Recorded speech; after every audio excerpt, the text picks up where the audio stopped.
We now look at part 2 of Henry David Thoreau's Civil Disobedience, beginning with property and protection. Now, Thoreau notes that he's focused on imprisonment rather than the seizure of goods, and he claims that those who assert the purest right, and hence are most dangerous to a corrupt state, commonly have little stuff. And to such people of little stuff, the state renders little service, and a small tax appears exorbitant. Now, he presents sort of a version of virtue theory here. And as we noted in part 2 and also part 3, virtue theorists often have sort of an interesting relation with wealth and being rich. And Thoreau takes the following view, kind of critical of wealth. He claims the rich person is always sold to the institution that makes them rich. And he claims the more money, the less virtue. Why? Well, in a way, this is similar to what Wollstonecraft noted, namely that if a person has money, they're able to obtain, stuff without, great effort on their part. And so he believes that their opportunities of living are diminished in proportion as the means are increased. So his view is not that wealth is just like evil in of itself, but the one problem that it has is that when a person has a lot of wealth, they're able to, achieve their goals without the required effort to be virtuous. And so we see, in many ways, again, an echo of Wollstonecraft here. Now, in regards to the protection of the state, he believes that those who have, a lot of stuff, they can't spare the protection of the state because they need its protection to protect its stuff, and they have a lot to lose if they disobey, namely their stuff. Now, Thoreau notes that he doesn't rely on the protection of the state, or so he claims. And if he denies the authority of the state to tax him, he'll simply take his stuff. And he claims it makes it impossible for a person to live both honestly and comfortably. And so it won't be worth his while to accumulate property or will be taken away.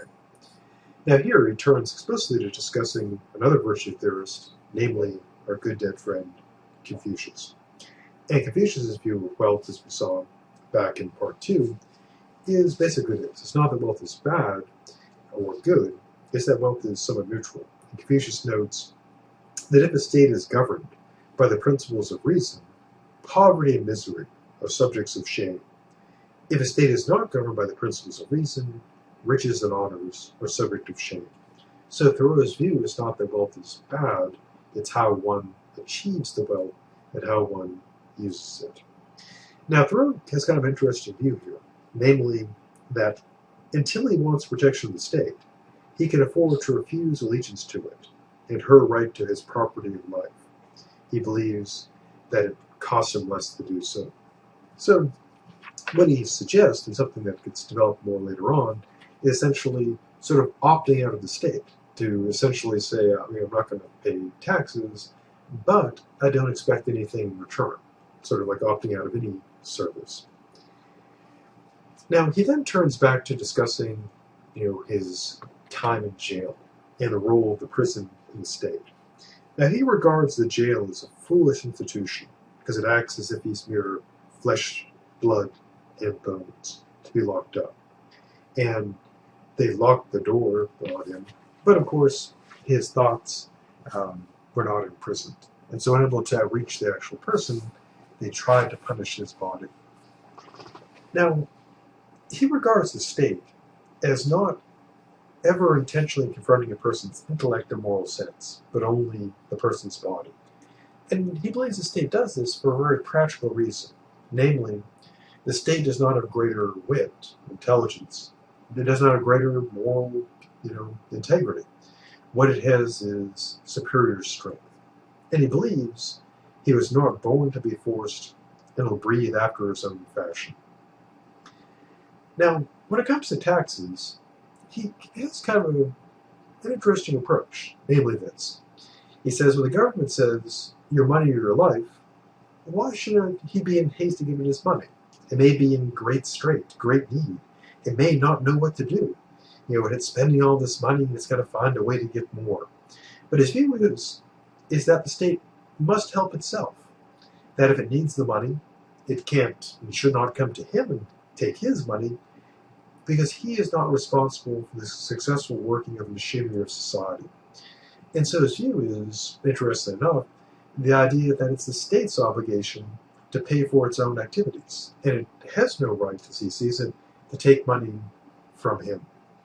Now, this may seem like a very selfish approach, that he basically says, society, you're on your own, pay for your own stuff, but we'll see in a bit that his view is not as selfish as it first appears. Now, once he was out of prison, which he was put into for not paying those taxes, he believed that his, neighbors were not willing to do what was right, and in their sacrifices to humanity, they ran no risks, not even to their property. Now, turning now again back to taxes, as I noted, Thoreau says the state's, just like in a way like a person. If you know someone who's always wasting their money, blowing it on stuff and never has enough, it's not your obligation to just keep handing them money to keep them going. And Thoreau takes a similar view. But as I mentioned, Thoreau may seem initially kind of selfish, like it's not his responsibility to see that the state is functioning. But it's not actually selfish. He says he'll pay the highway tax because he wants to be a good neighbor as opposed to a bad neighbor. And so he doesn't want to pay taxes to the state because it's not his responsibility, and he disagrees with what it does. Namely, if he puts the money into the state and it goes off and, has a war, an unjust war, or engages in slavery or bad things, then he's morally accountable for that. But he's willing to pay for what he uses. So, interestingly, we could regard Thoreau as putting forth sort of a, service-based approach to the state. To use the obvious analogy, if you have, say, a mobile phone service, and you're billed for all these things you didn't ask for and don't use and don't want, you, of course, would challenge that bill. You would not pay for such things. Likewise, Thoreau's view is that when it comes to the state, a person should pay for what they use, in terms of like the roads and so forth, but the other stuff they disagree with, they shouldn't pay for. Now, of course, on one hand, that's kind of an interesting moral approach. Namely, you only pay to support the things that you find morally acceptable, use, and agree with.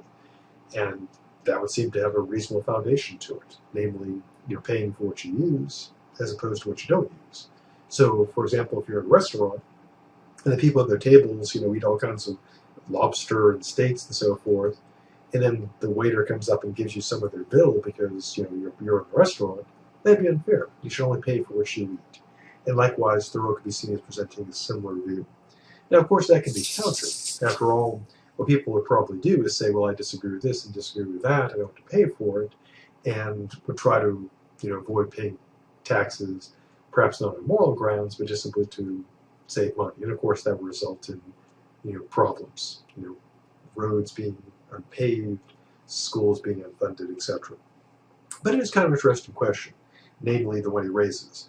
What do we owe the state in general in terms of, say, taxes and service, and what can we justly say that we do not owe? Now, Thoreau presses on with his view. Now, what about like the neighbors, in terms of him trying to convince them to do otherwise?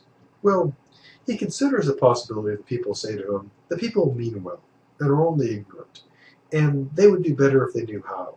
And people say to him, why give your neighbors, this pain? Why trouble them to, make this change? Why upset them? And his response is, there's no reason that he should do what they do, nor permit other people to suffer greater pains that are a different kind. And so in response to the objection, well, why should you trouble your neighbors with these problems? His response is, well, there's no reason why you should just go along with them. And of course, there's no reason why you should permit others to suffer.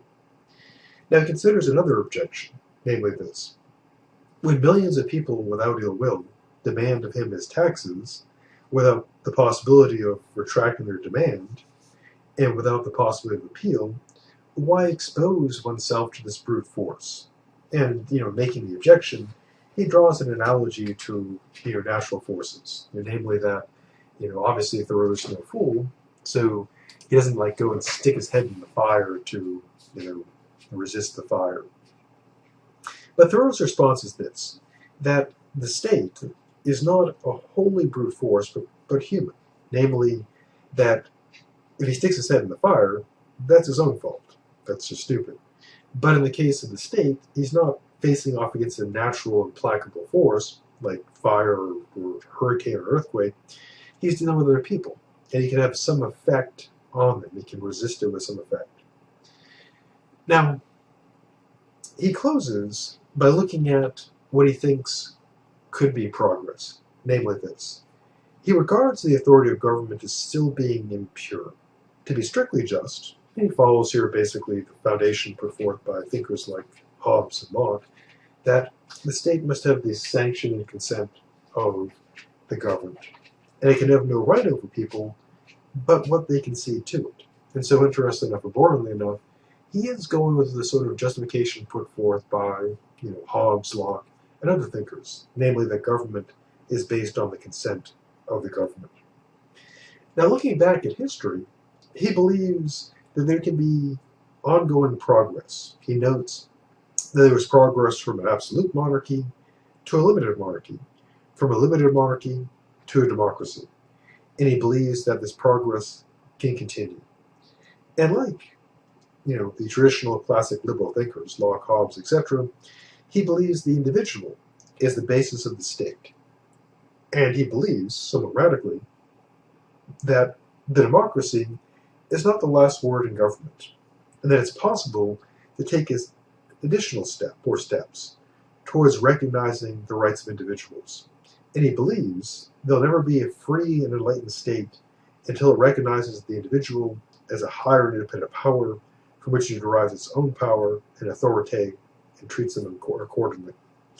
Now he imagines a state that can be just to everyone and treat the individual with respect as a neighbor. And probably the most radical view of his is that the state would allow people to live apart from it, namely people who, were fulfilling their duties, as neighbors, basically just not like being sponging off or just, basically stealing from people. But as long as basically the gist would be this for Thoreau. If people did not want to obey the state in terms of, paying taxes, etc., provided that they were taking from the state and were being good neighbors, Thoreau's view is they should be allowed to exist apart from it, to simply not take the goods and services of the state, and thus not owe it obedience. An interesting suggestion on his part, one, of course, which has not been acted upon. And that brings us to the end of On the Duty of Civil Disobedience by Henry David Thoreau.